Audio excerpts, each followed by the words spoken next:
We are going to make up a bunch of stuff that isn't real. Screw your No, we're gonna answer sources. them like the nice people we are. We're just gonna spread.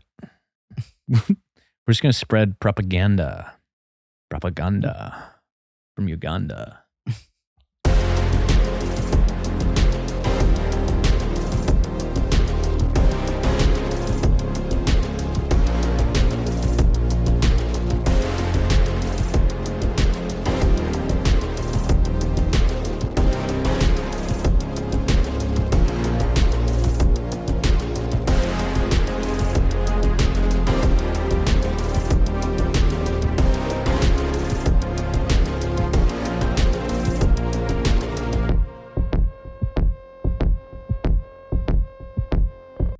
We are rolling, so give us some questions.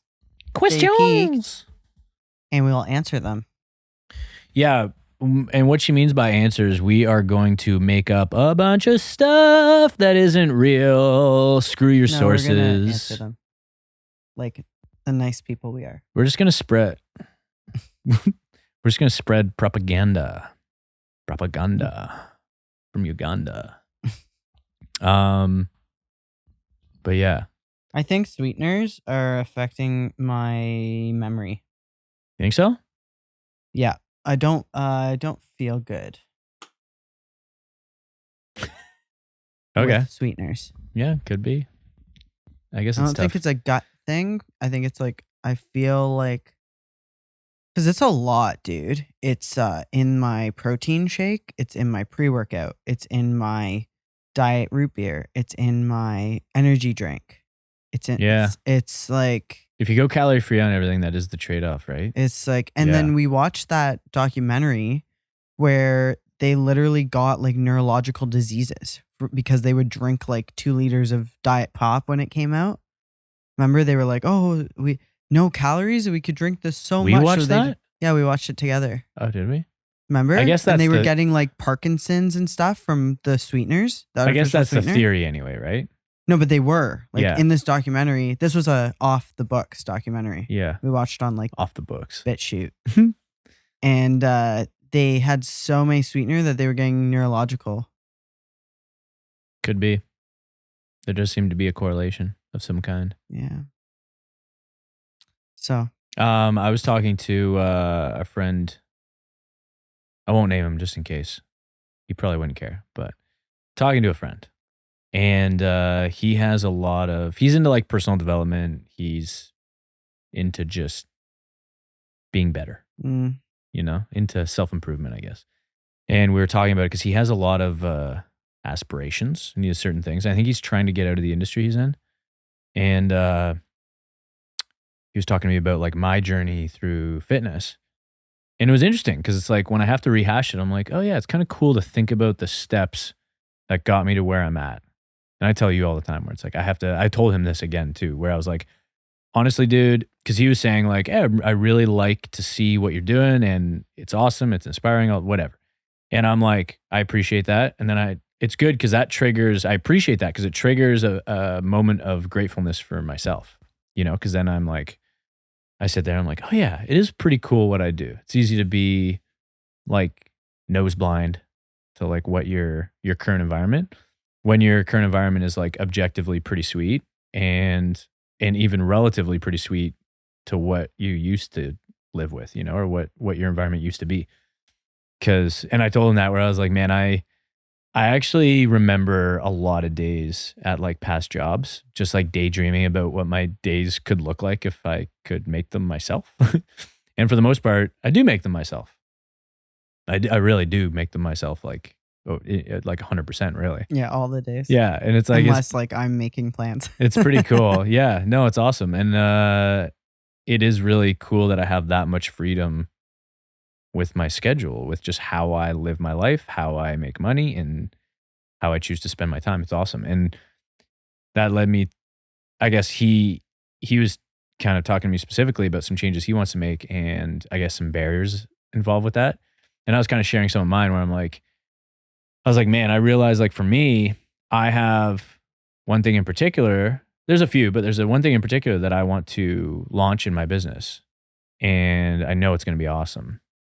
And it's the next level in what I can offer my clients. And I realize right now, if I'm being honest, it's no, I haven't launched it because I'm procrastinating while leaning on my propensity for perfectionism. You know, it's like, it's not good enough. It's not good enough. It's not good enough. When really it's fine. It's good enough to just do because it'll never be good enough. That's a carrot you'll never catch, and then you'll never launch it. So I really know it's like I just need to launch this project that I have.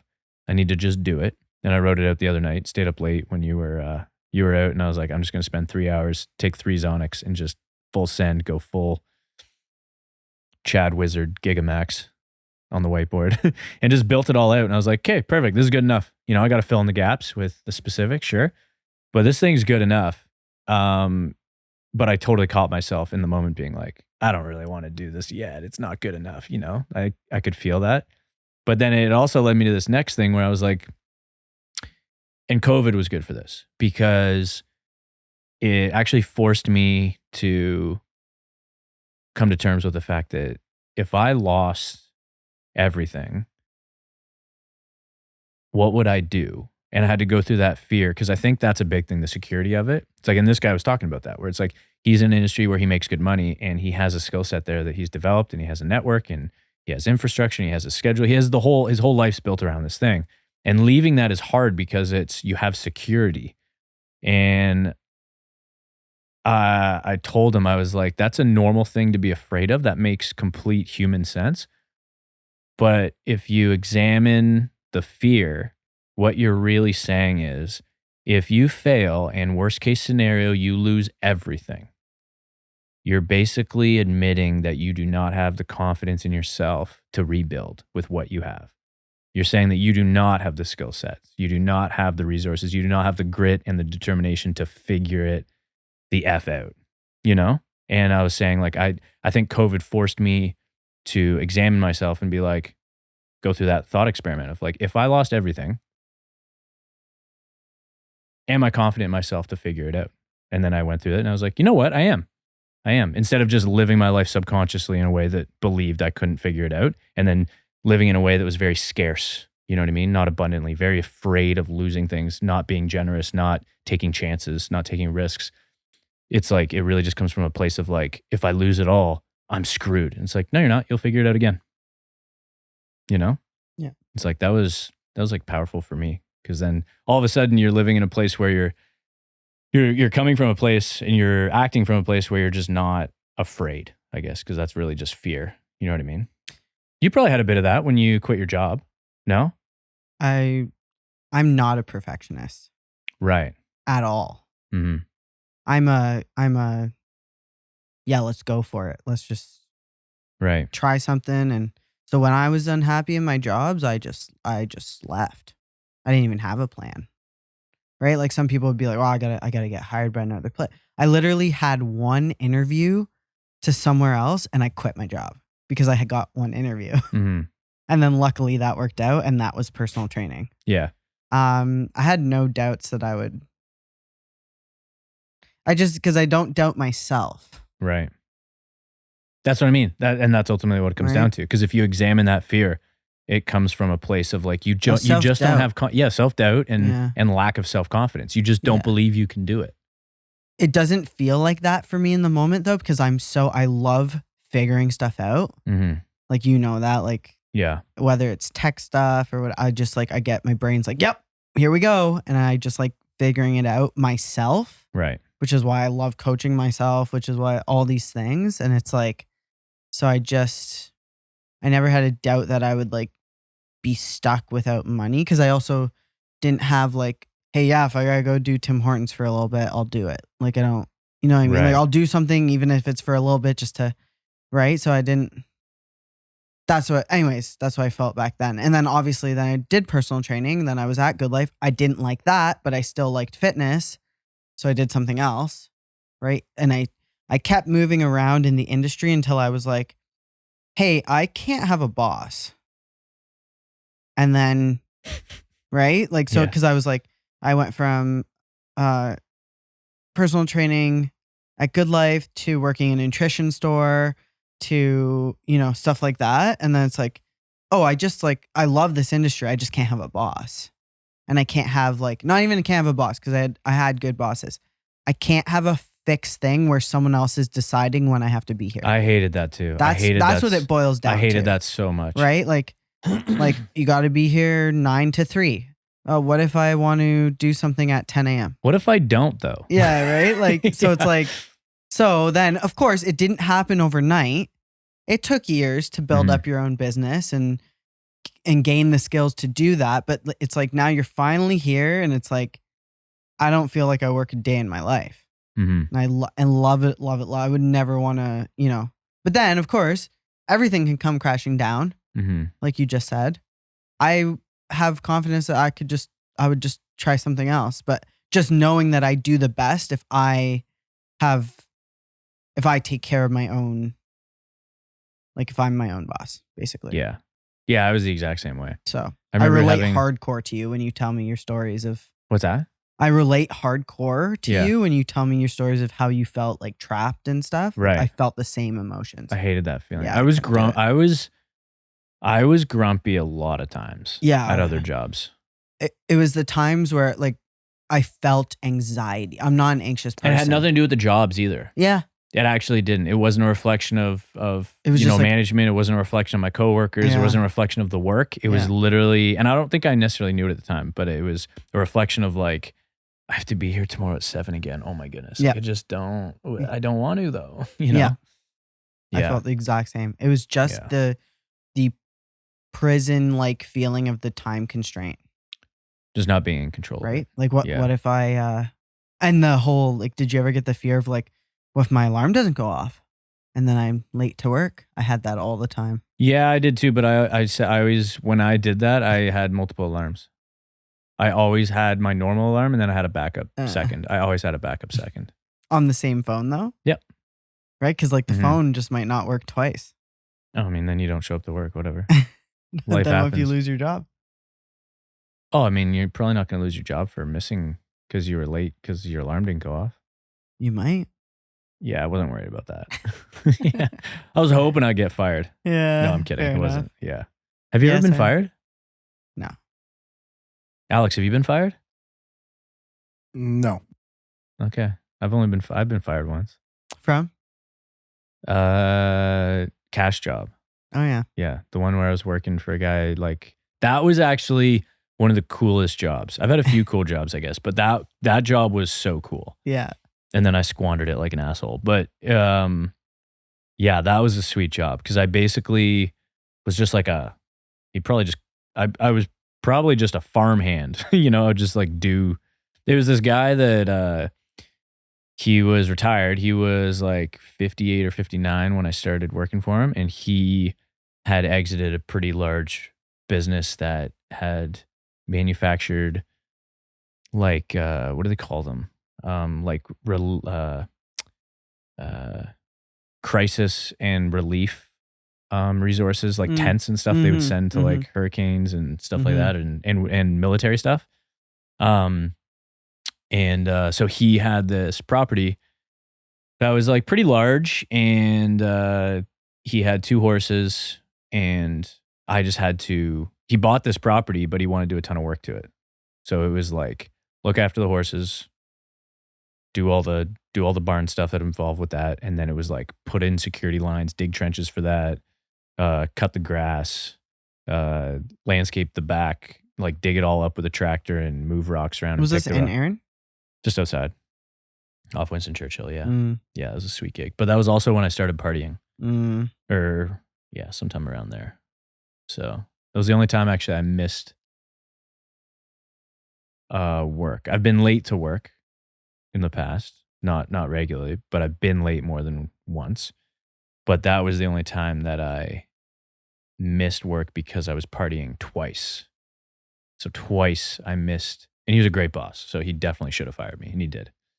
But yeah, I didn't show up twice. And then in a row or over time? Yeah, I think maybe not in a row, but it was close enough. It was close enough from what I remember, where I was dude, you are unreliable. I was yeah, I am. That is not good. Mm.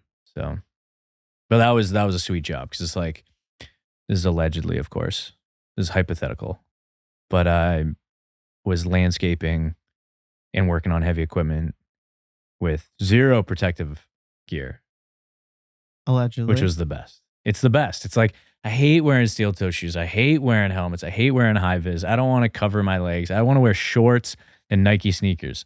And that's what I did. It was awesome. I could put headphones in and listen to music and podcasts the whole time. I liked my steel toes It was the best. that I had to wear in the boots are I stupid. had to wear in the lab. So annoying. They were comfy though, because Yeah, you I have to think get the some good women's ones ones in. are they Well, were they have- really good. They dude. probably have good boots now. I like guess. literally remember them, and I was like, I love these shoes. And then you could kick anything, and you wouldn't stub your toe. You just like kicking stuff. Sometimes in the warehouse, you'd be walking through, and some Yeah. guy would leave a pallet in the ground, and you didn't see it, and you just kick it, and you're like, oh, Yeah. didn't hurt my toe. Do you think now, like, because you've worked for yourself, that it would be harder or easier going back to something like that? Probably harder. Oh my, I would Harder, I right? wouldn't ever be able to do it. Okay. There's no way. Yeah. Like that already gives me anxiety thinking about if like I had to like be somewhere at 8 a.m. tomorrow to not work for myself. Right. Yeah, there's no way. Alex, can you relate to the Trapped? no, can you, well, maybe, but also can you relate specifically to how I lean on my perfectionism as like a cope for procrastination? It's like productive procrastination, I call it, where it's like, no, it's just got to be better. And it's like, I'm literally just coping with perfectionism that is not helping at all. Yeah, it's true. A lot of it for me, it still is to some degree, is editing. I mean, Yeah. the way I've found around it is if I set myself deadlines, Yeah. the closer I get to a deadline, the more I'm like, I'll move them further, like closer on purpose. Yeah. So that way it feels like there's that pressure that I'm building myself, artificial pressure to do it. So what is that? Is it called Parkinson's Law? Are you familiar with that? No. Where it's like, the idea is the time horizon of a task will expand to the time given to complete it. So if you have, school is a perfect example of this for most people, where it's like, oh, I don't have to get this done until the end of the semester. I'm not going to start it now. Yeah. Yeah. So then it just takes you 4 months to complete it. As if you had 4 days, it would take you 4 days. If someone told you it was 4 days to do it, you'd figure it out. And Yeah, you'd that's do like it. me with taxes every year.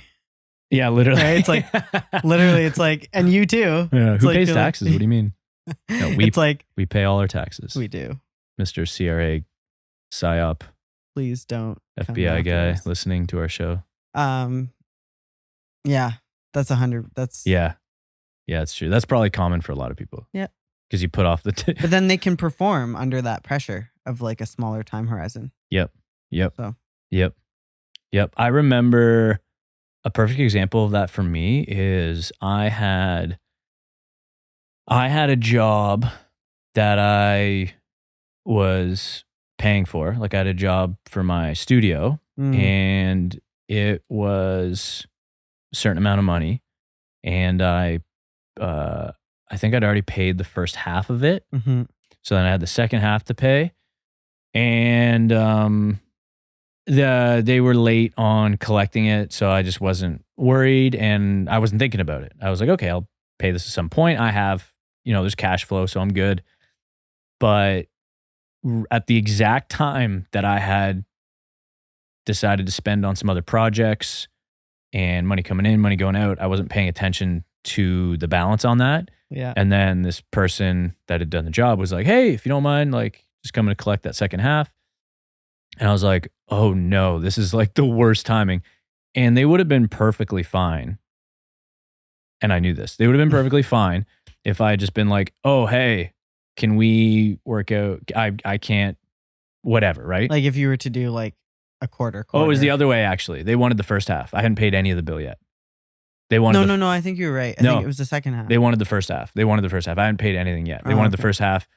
And it made sense. It was already late. Like they just hadn't asked for it yet. So I was like, oh, I got to pay you something you've already started the project or whatever. Right. So, Mhm. and I remember being like, okay, I have way too much pride to tell them that I'm going to be, a few weeks or a couple months later than I wanted to pay this. So I'm just going to figure it out. And it was awesome because I remember what I basically did was I spent the next 5 days, Sunday through Thursday, because they asked me, they're like, yeah, can you pay me by Wednesday or Thursday? And I said, cool, end of Thursday work? And they're like, yeah. So I was like, cool. So that bought me the farthest time, the farthest deadline I could get. And I was like, cool, I have until Thursday. So from that day, Sunday until Thursday, every single minute of that day, other than just anytime I wasn't in operations and fulfilling my business duties, everything else was spent on generating revenue right now, cash collected in time to pay that bill, that number that I needed to hit for Thursday. And it would have been, so to give reference without saying specific numbers, I needed to basically make 35 to 40% of my monthly revenue in 5 days. Yeah. So not crazy, but enough that I was like, oh, I gotta find ways that I'm not currently finding. I'm not using, you know what I mean? So I did. I just spent all my effort on finding ways to generate revenue in those 5 days. And by that evening on Thursday, I had the money, exactly what I needed. Yep. And I remember how relieving it felt, first of all. But second of all, I remember being like proud of myself in a way that I just proved to myself. I'm like, I could just be doing this all the time. Like I could, if I just push myself, I could actually be moving this business along faster, farther, quicker, and actually grow it at a quicker rate than I currently am. But it's just because, comfort, but also like I don't enforce any of my own like shorter deadlines. Someone gave me one and I was like, cool, I'll figure it out, thinking like this is impossible. And then I went and I did it and I was like, damn, okay, that's pretty cool. I was like, that was a huge vote of confidence for myself. Yeah, remember that. Yeah. Good story. That was good. I like that. Yeah. I remember feeling really good about that because I was like, okay, so I do have, I'm capable. That's what it taught me. I was like, I'm capable of doing this. Now, how do I enforce, ambiguous, Deadlines. not ambiguous, but arbitrary, like deadlines on myself so that I can do this on a regular basis? We'll save that question for the next episode. Sounds good. If you're watching the show, thanks for watching because this is where the action happens. YouTube is the place to watch Stay Peaked. So comment below, tell us your favorite part of the show. We are also on our road to 1,000 subscribers.